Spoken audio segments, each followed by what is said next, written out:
she's French, and she's directing a lab in Tokyo. And we know each other for a long time, and we had very stimulating discussions. And Gentiane is truly a roboticist, but she's not a linguist. And we asked her to give a challenging talk, challenging for her, to give the feedback experience as a trilinguist. Then she's giving course in robotics in English, in French, and in Japanese. And I think it's very interesting to have a feedback, how you translate the word, and how the problem we are asking here are, what is the nature for Japanese culture. Then she's truly a challenge for her to speak about that, but I'm pretty sure that you will. Oh, yeah, sure. Oops. Sorry.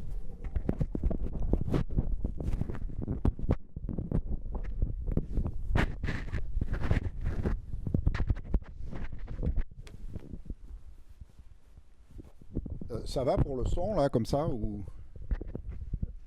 Oui.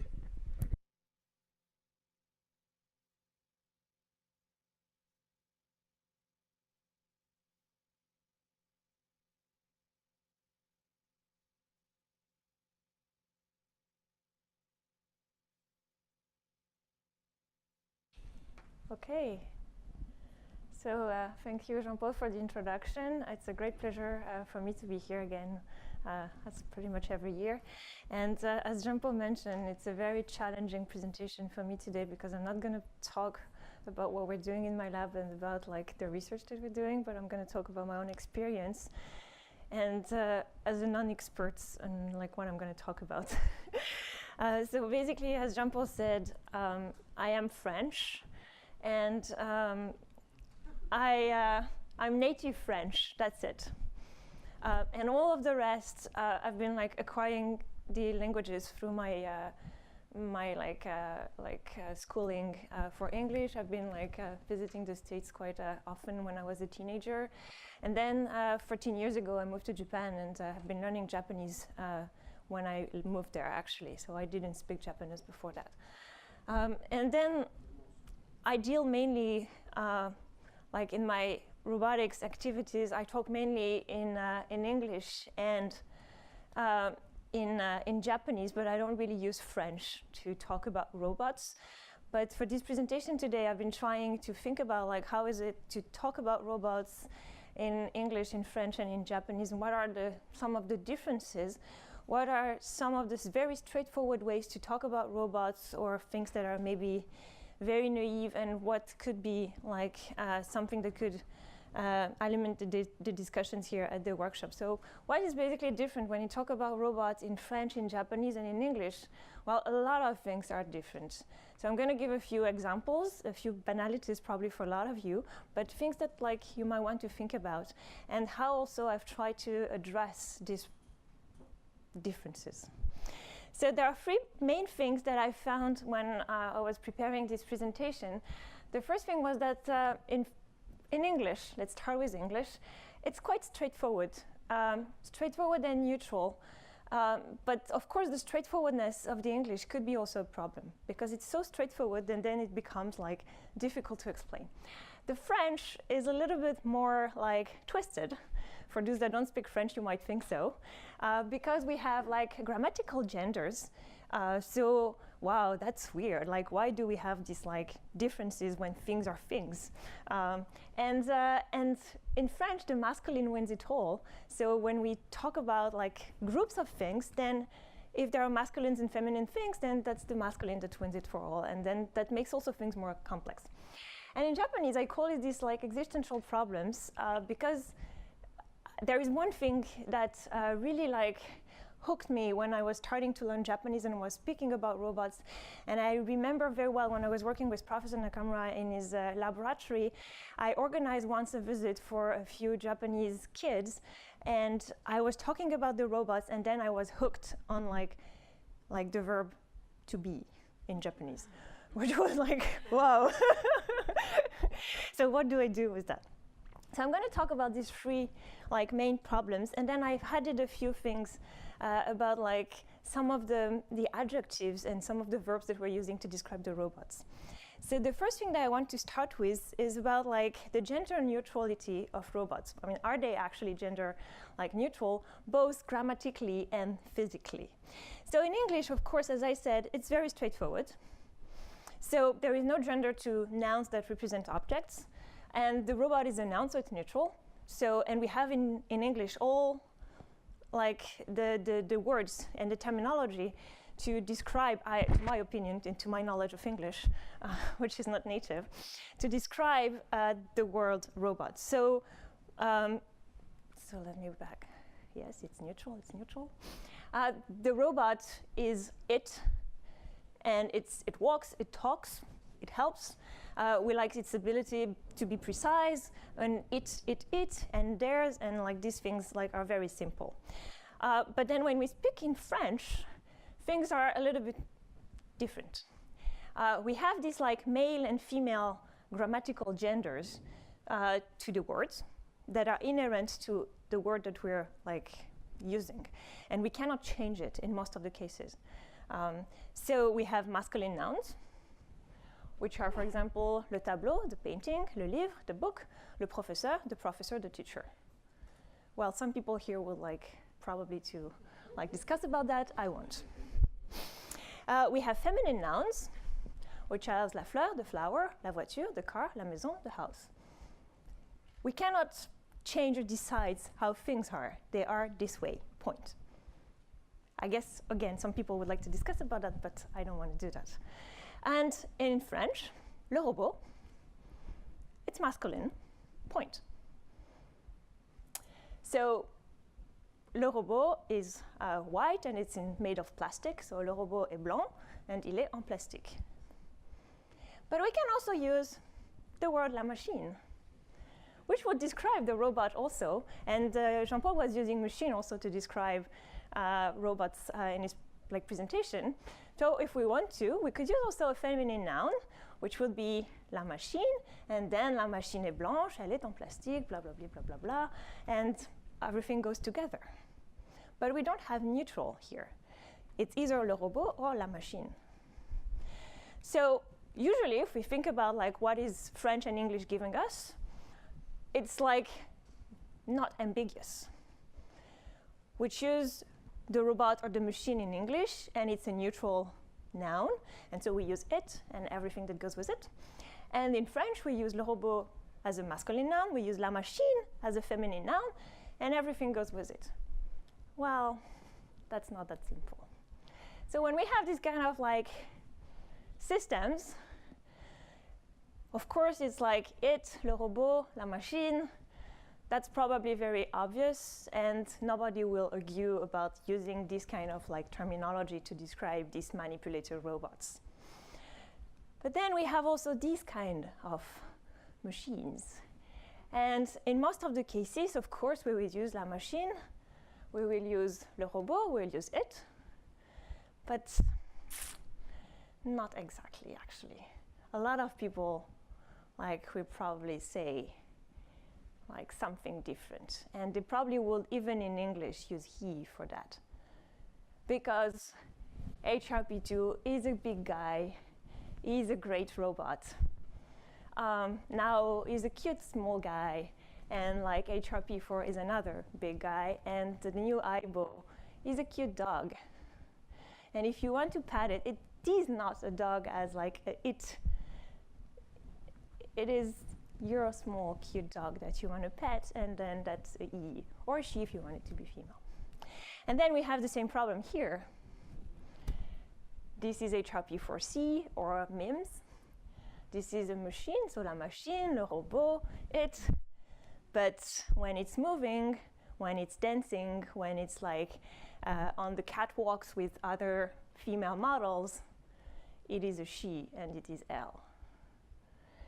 And it's very difficult to actually stick to this. And of course, we can think like, oh, maybe that would be nice to have a new word like la robot or la robot. That would be fun. Well, no, because in French, that's not the way it works. So probably, maybe, like in like 20 years or something, we'll have something like that. I don't know. But at the moment, it's not happening. So no, robot is still going to be masculine, and that's it. So what we see here is that there is a strong, I don't know if I can say will or desire from the robot's designers to emphasize a specific gender. And when we look at HRP4C, I mean, like, obviously she is designed as a female, like, human, or it is designed as a female human, but it's very difficult to separate the appearance from the wording that we're like using to describe this machine or this system. So that is something that, like, I don't know if it's really like by design in terms of like intentionality or just like the way we proceed, but then that's the way, for me, it happened. And the second thing that I also like thought about was like the task. And there has been some literature on that, actually, quite old, but quite interesting, saying that the gender and the task would be related. So, like, potentially feminine task would be easier to be said as like la machine is doing these tasks, and potentially masculine tasks would be easily defined by le robot is doing this task. Though in English we could say it always, and that would be very simple, but we would make like these differences. And so that was very interesting. It's like Yoruba, male or female, but this is a vacuum cleaner. Vacuum cleaning is like traditionally an attribution of females. And then, like, well, Yoruba could be a female, actually. Wow. But then what happens when we have these kind of systems? This kind of system is not strictly forward female or male when we look at it. It has a shape, it has a size of like a small kid, but it doesn't really have any attribute that makes it like one way or the other. And when the robot is talking in English, it can say, I'm Pepper, je suis Pepper. But when it's talking in Japanese, the default functionality implemented in these robots by SoftBank Robotics, by Aldebaran, is that the robot says, boku wa Peppa desu. And boku here is the masculine pronoun in Japanese. So by default, Pepper, from its maker, is boy. Which is, wow, why is that it's a boy, actually? Like, who decided that? Why is this robot saying bokuwa? Why isn't it using something different? So in my lab, actually, what we're doing is that we overwrite, when we program the robot, we don't use the default SoftBank things, but we use watashi wa Peppa desu. And watashi is neutral. It can be used either by male and females. And so then people decide what they want to see in the robot, or to see something or nothing. And what was very interesting is that then it becomes some kind of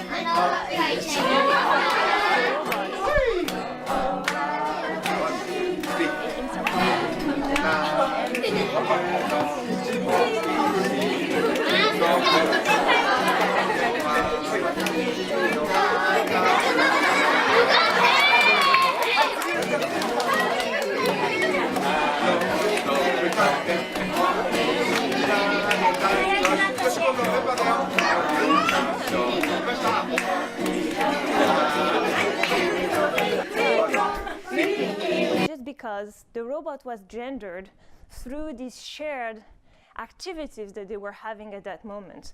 So through the shared life, we don't have to genderize the robot or to predefine it necessarily.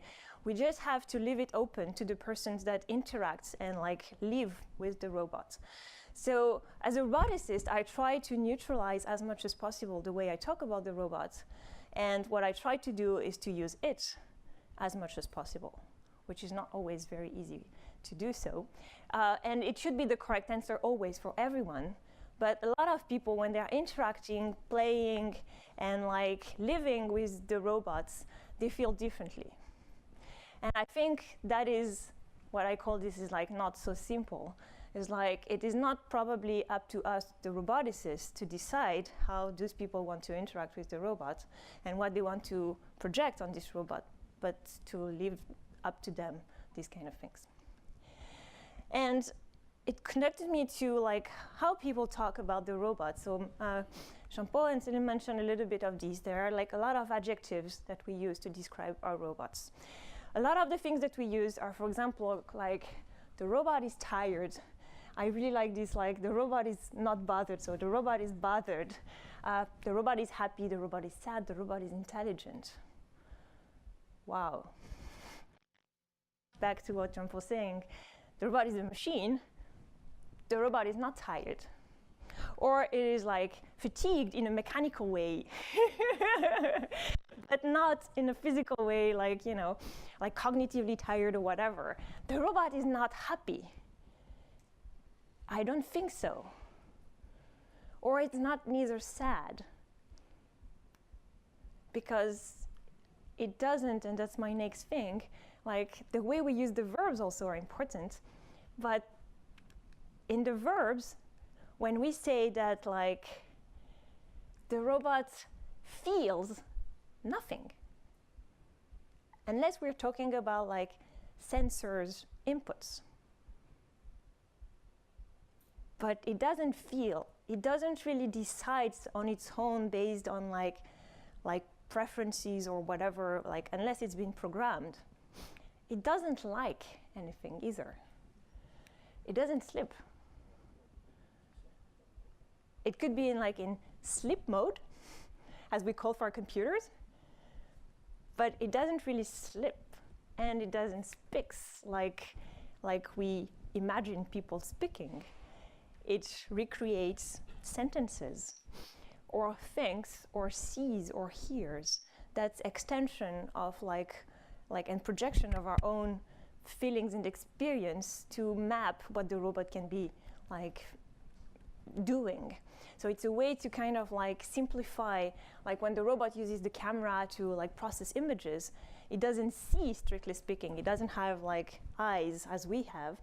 It sees things through its cameras, through like processing of the images, which like in short, like we measure like images, we process them, blah, blah, blah, blah, blah, blah. So in short, it's doing something as like what we do as like seeing or hearing, but it's different. And then that's quite like difficult. And when you talk about the robots, you always use very neutral terminology, and that's what you were like Jean-Paul really like talking about in your presentation. When you say the robot takes the ball or these kind of things, if we say takes, then it's kind of like easy to like visualize what is the robot doing. But it's not exactly like a perfect mapping of what like we are doing. And so in Japanese, to go back to this idea of the verbs, the thing that for me is the most striking is what I call these existential problems, because in Japanese we have different verbs to say the verb to be. And we have one which is iru and one which is aru. So very similar, you can think about, but very different in essence. And I've been doing a few like readings, because I remember when I was like going to my like Japanese classes, the first thing we are taught when we're thinking about iru and aru, how to differentiate these two, is there is a to be for animate object, and there is a to be for inanimate object. That's what like most of your Japanese teacher will tell you, which is not exactly true, actually. I found some literature where they said that iru is for sentient objects or sentient things, and aru is for insentient objects or things, which becomes more difficult because inanimate was quite easy. So the robot is animated, so iru is very good for the robot. But then the sentiency becomes more difficult to like grasp. Is like, is my robot actually sentient? Like, what should I say about the robot? So it's not just about animate, inanimate. We have this like problem of like sciency of the robots. And so in most cases, we would think that like the robots are aru, so they are like unsentient objects, or inanimate in some sense, without like the animacy or the agency, we can think about. So the robots are in the labs, like 研究室にいる, ある, sorry. So that's very simple, and that would be the same for all of our humanoids, or like human like shaped or animal shapes, like 研究室にある. So the robots are in the lab basically. But that's not the case actually. And so when I was like giving this like first visit, when like I've been in Japan for like 2 years or something like that, and I started to introduce the robots. So we had like regular manipulators, mobile platforms, and everything. And I was just like ここでロボットがあるっていうこと. And like I was just saying like the robots are here and like they're doing this and da da da. And then when I was like in front of the humanoids, I was just like, wow, what should I use? いる or ある? And then I was just like, I said いる, and then I corrected myself. And I was like completely confused because then I didn't know what was the actual proper verb that I should be using. And neither my Japanese classes were of any help, or this like sentency, like is a robot sentient or animate or whatever, was actually relevant to what I wanted to do, because the robot was there like hooked and not moving, and then the minute after it was like on the floor and moving. And like, is there two different verbs for the two same robots but doing two different things?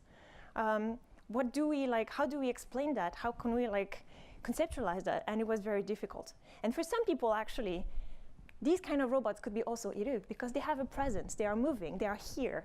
And so then they're not like just like regular objects or artifacts, they're just something more complex. So what we found is that like the agency and the appearance are quite like related. And there is an agency of the robots that arises from the design that we decide as roboticists to give machines. And one other thing that is very important is the agency and the movements are also two things that are important. That's a funny like study that we actually conducted, but with Nao and Pepper, showing like the robots in motions, and both the avatar, a movie, or seeing the real robot in front of you have basically, for Pepper, very similar agency when the robot is moving in front of you. Except for now, when the robot is actually moving in front of you, it's like agency drops, which is very strange. And the other thing that we also like found, and it was like when we have like our robots here, like doing some movements, and we change the motion so that the robot displays different types of like the same action with different types of like embodiment of this action, which is like pretendingly being sad or being neutral, or pretendingly being happy. What we found is that the robot was perceived differently, but not that much differently actually. So basically like the safety, the intelligence, and the animacy and the anthropomorphism were almost the same. Only the likability of the robot was higher when the robot was like either like pretendingly happy or pretendingly like neutral. But otherwise, like pretty much everything was the same. So we see that like the motion event itself goes together with the design, and this design is like giving a lot of like all the things that we like. It's very hard to explain, but so whatever we do, once we have a robot designed and it's a humanoid, for example, the shape itself is already giving a lot to how we are going to treat the robot. And this agency or the perceived like anthropomorphism or likability or whatever is already given by its shape, regardless of how the robot is actually moving. Though the movement should be like giving more, because like we have the animacy compared to the like inanimate objects, and we could imagine that like having a robot that is just like standing and doing nothing, or having a robot that is actually doing something and moving in a sense that could be like human-like, would change the perception that we have of this robot, but not that much, which is like very striking, because I would have thought that like the motion would give us a lot more of information about how we should deal about the system.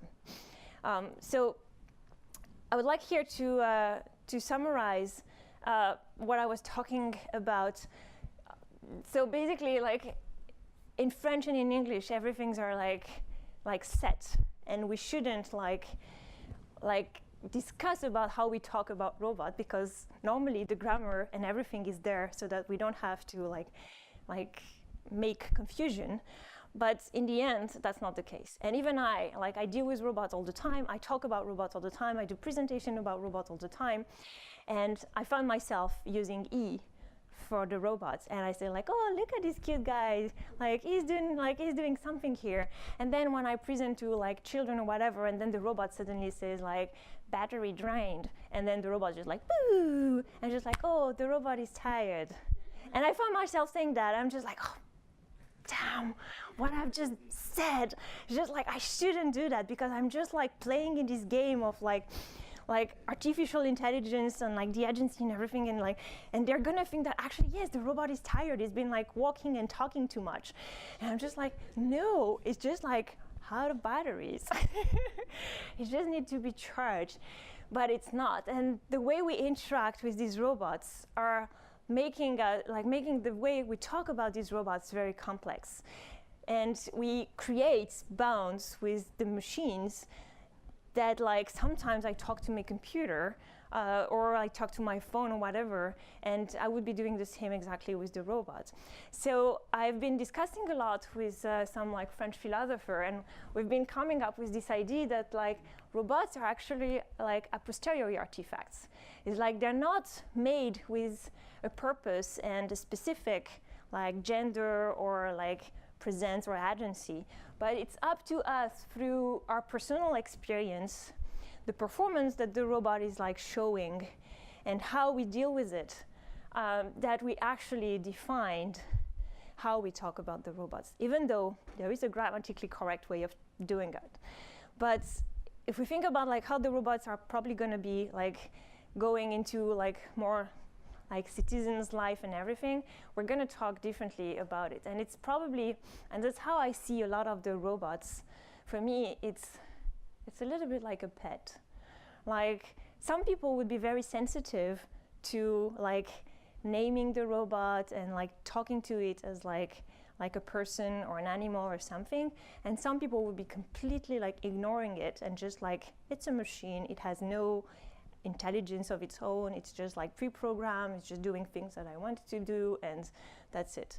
But it's not something that we can predefine, I guess. And there will be no rule about how we talk, like there is no rule how we talk to other people, there is no rule how we talk about like our pets or to our pets, and I think for the robots it's probably going to be the same.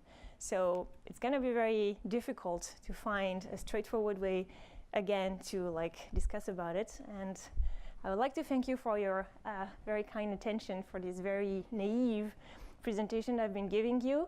I would like to add to this a special thanks to my PhD advisor, Professor Wissam Makhalil, that passed away a few weeks ago, and without him I would never have been a roboticist. So I'm very pleased to be here, and I'm very honored to have been his PhD student for a while, and to Professor Dominique Lestel, who is a philosopher with whom I work and with whom I've been preparing this presentation for you today. So thank you for your attention.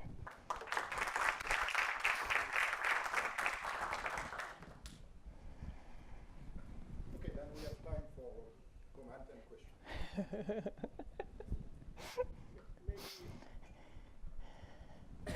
Thank you, nice talk. I enjoyed it. Maybe a couple of comments. In my understanding, there are a few exceptions in English regarding the neutral nouns for nouns. For example, when a sailor speaks about a ship or boat, Yes. the sailor says She. hair. Yes. And the same holds for a pilot for an airplane. Yes.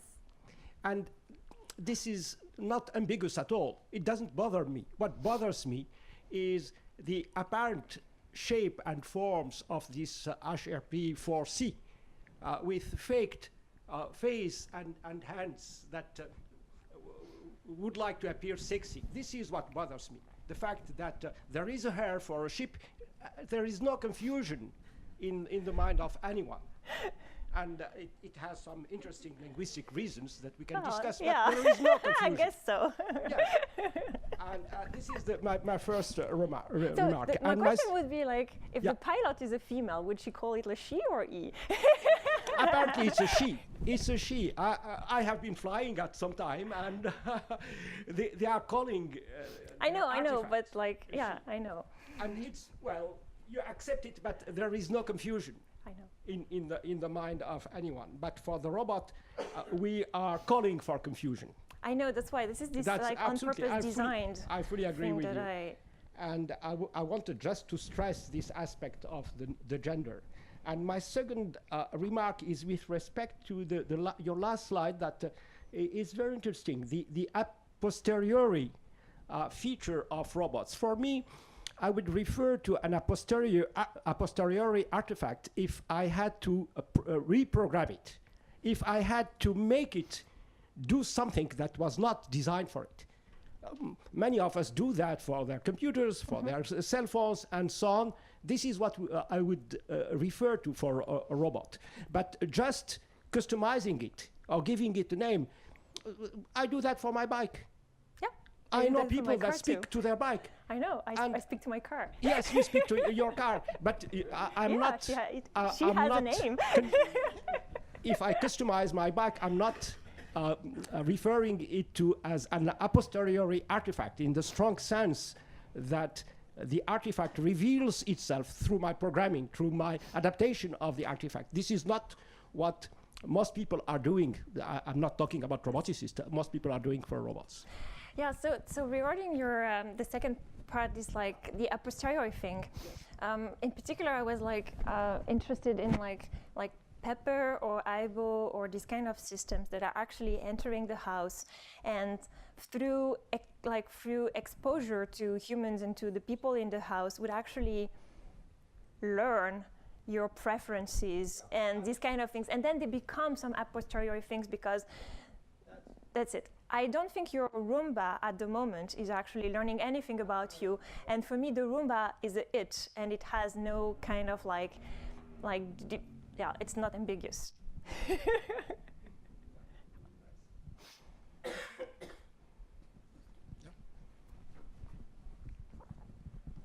I just want to generalize what Malik said a little bit. I think the gender design issue grows, you gave examples of happy and sad.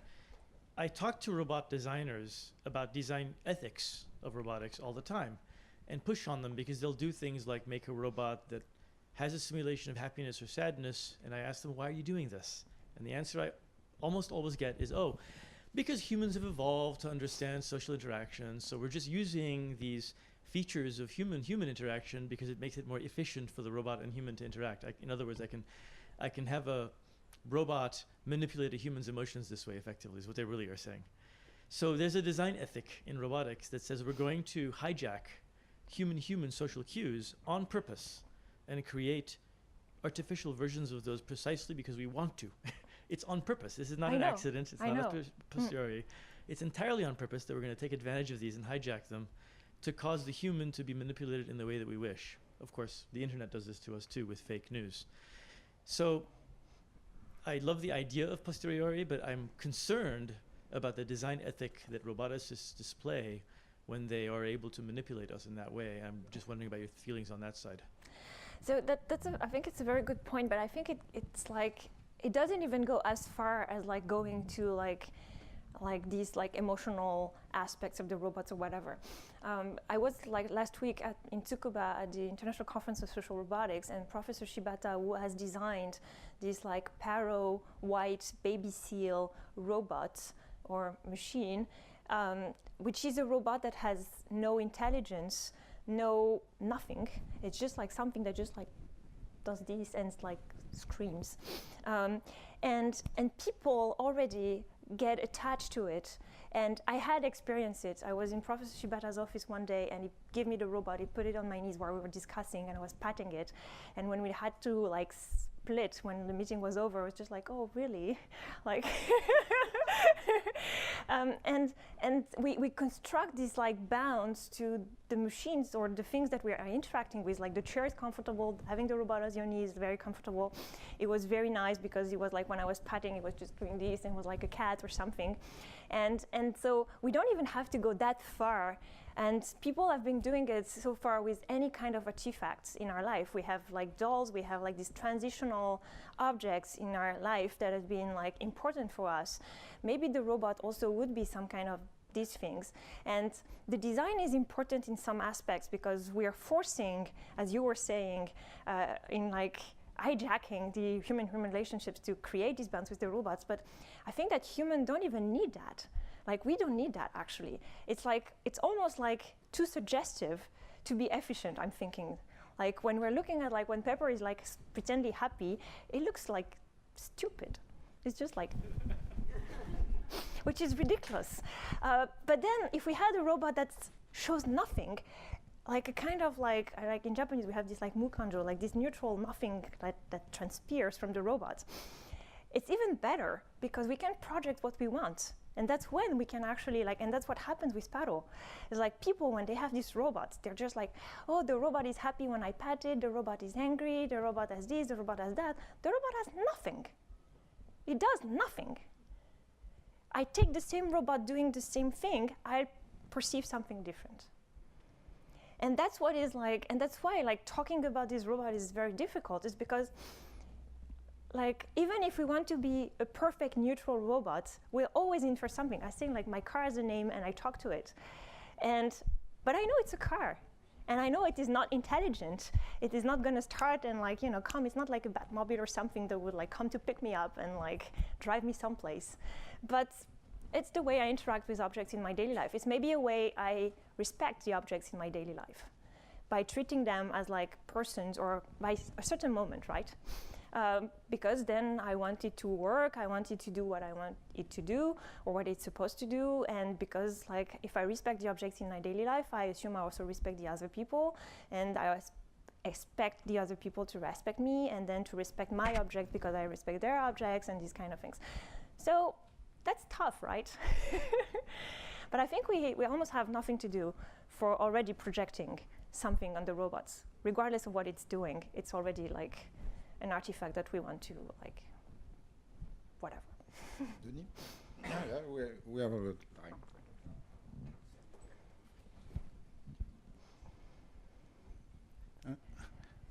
I don't know, but I believe the 2 points of view can be conciliated, because if you take another example, you know, which is the example of the teddy bear, you know, if you look the history of it, you had like 1 century of work and ideology to make it, and to make it successful, and to retain its success by the company doing it.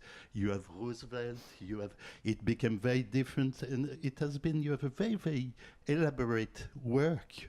But on the other end, the baby will take it just like that, you know? So when you say that Paro is a very, very historical artifact, very elaborate one. So I would not say it's something which is just spontaneous. I think so. But your reaction to it is spontaneous. Yes. But I think it's 2 different issues, you know. And if you take the example of very, very, for example, in case of Japan, you know, for example, for a sexual doll, you know, love dolls, yes.